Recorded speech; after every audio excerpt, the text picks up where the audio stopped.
Hello, we are here today to have a case conference for Jessica. In attendance is myself, her key worker at the group home, and her caseworker. Today we're having the case conference at the group home in the home environment. And I would also encourage that throughout this case conference, maybe towards the end, that Jessica also be present, as she is 17 years old and absolutely has the full right to be involved with her case planning. But for the purpose of this assignment, we're going to say that it's just myself, her key worker, and her caseworker as well. Since she's 17, primary focus for this case conference is to speak about her progress within the group home and throughout her life, some of the influences that she's had, some of the environmental impacts, and planning for her future, and how we can essentially optimize her development to make sure that her transition to adulthood is as smooth as possible, and that she has the necessary supports in place to make sure that she's successful with her transition to adulthood, and also throughout her adulthood as well. So as her key worker, I have been working with Jessica for a year and a half. She's been at the group home. She'll be turning 18 in about 6 months. So I do feel that it's necessary that we have a case conference today, as mentioned before, to primarily focus on areas of support and planning for her future. So in my work with Jessica, she is diagnosed with FASD, fatal alcohol spectrum disorder, and she is exposed to some of the natural struggles aligned with living with FASD. Some of those struggles include primarily her impulsivity. So she definitely has some struggles with making informed decisions. She is certainly negatively influenced by peers, and often gravitates towards peers who engage in drug and alcohol use, crime, poor attendance at school, those types of things, and also some other typical kind of FASD related symptoms such as poor money management, poor time management. A lot of concern with the group home is her coming home on time, checking in with us when she's out in the community, and just kind of the risky behaviors that we suspect that she's engaging in, such as drug and alcohol use. There's also some concern with being exposed to sexual exploitation, and just her struggle with being able to make informed decisions. So as we go through this case conference, the first piece of it, we're going to primarily focus on the ecological model and how the different environments and systems within Jessica's life have influenced who she is today, with her development, and how keeping in mind these influences can help us make some decisions around what would be best for her future and what is in her best interest as she transitions into adulthood, keeping in mind the environments that influence her. So when we look at the ecological model, in case caseworker does not know what that is, created by Urie Bronfenbrenner, it suggests that human development is a dynamic, interactive process in which human beings create the environments in which they live, and that these in turn help shape their own development. So we're going to look at different systems within Jessica's environment, how they have influenced who she is today, and how we can keep in mind these systems for her life moving forward, and making sure that she transitions into adulthood successfully.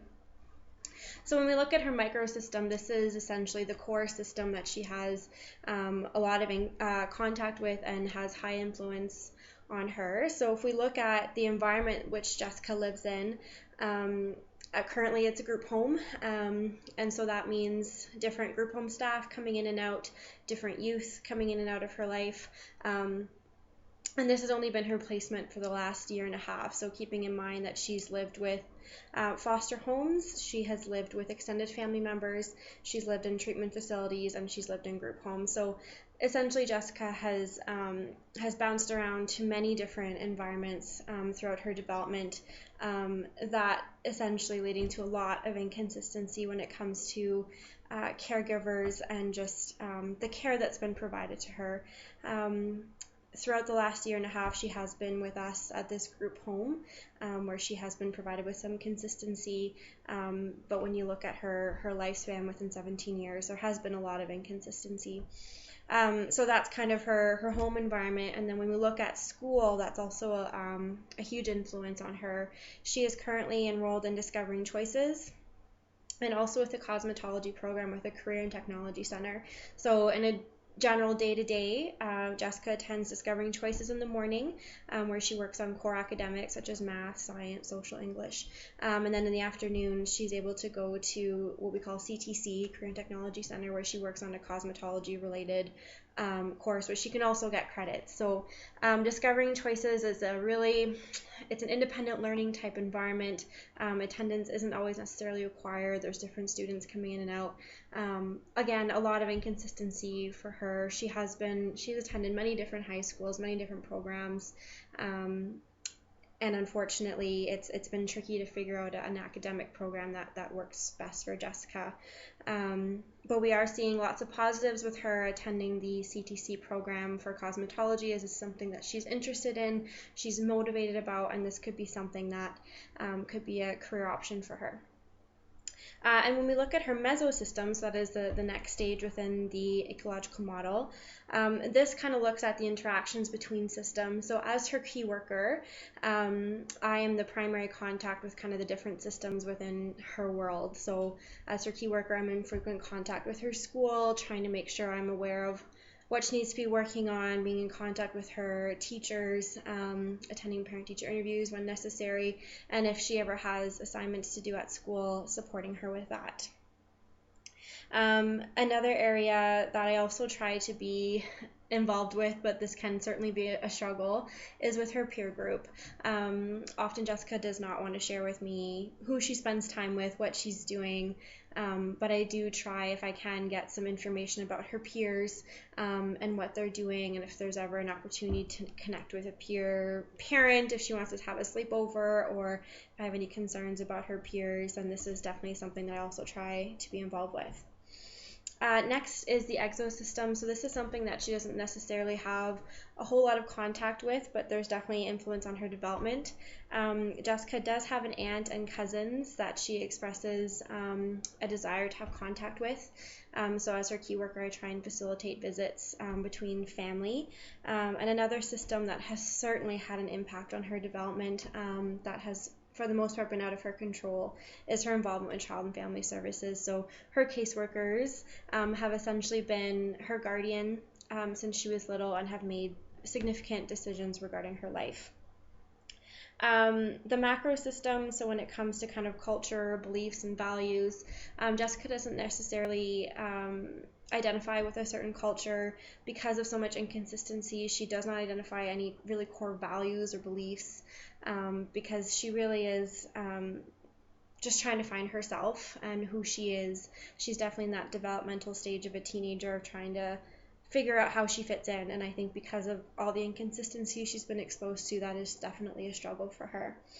And when we look at the chronosystem and the different environments that she's been exposed to, as I've said, she's been exposed to many different environments, lots of inconsistency throughout the time frame of her life. So that has certainly had an impact on her development.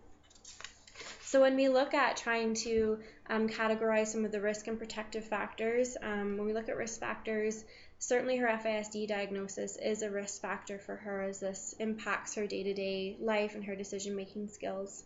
Her lack of consistency in caregivers, bouncing around to different environments and not having that consistency has definitely been a risk factor for her.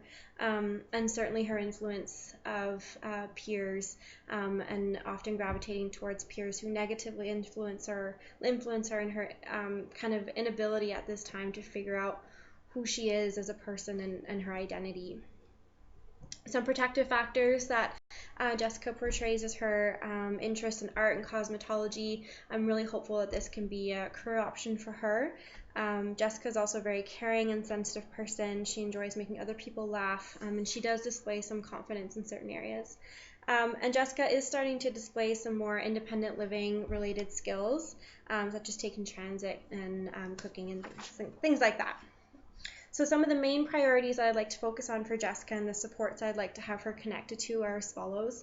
As we have discussed, there is definitely a need for a consistent support for Jessica, and I would like to see a natural support. She's had lots of different youth workers, caseworkers, key workers. I'd like to see a natural support for her, and there is a program through Big Brothers and Big Sisters called the YES program, Youth Engaging Supports, and this is specifically for youth who are transitioning out of care, who are in need of a mentor, and this is someone who is a natural support, can help them with the transition and be someone that is not a professional and that is just there for the youth as they transition into this big step.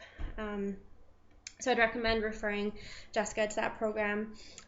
Also knowing Jessica's diagnosis of FASD, I would like to see her connected to the Evolution program with Enviros, as it's a support program for adults living with FASD, and it supports with certain skills such as income support, housing, employment, money management, those types of things. Jessica's not yet 18, but this is something that I would like to see her being referred to, as it can be a support when she's an adult. As we know, Jessica will be transitioning into independent living, as she is now 17. I would like to see her transition to Hull's interdependent living services. They offered a wide range of living arrangements that can include supportive roommates, housing situations where there's still staff, YTA arrangements, those types of things. I would really like to see Jessica transition to a supportive roommate situation where she still has someone within the home environment to support her, as we anticipate this may be quite the struggle for her as she transitions into adulthood, and she will certainly need some supports. So those are my recommendations for Jessica. I have listed the websites for these resources, and I look forward to seeing where Jessica ends up in her future. Thanks.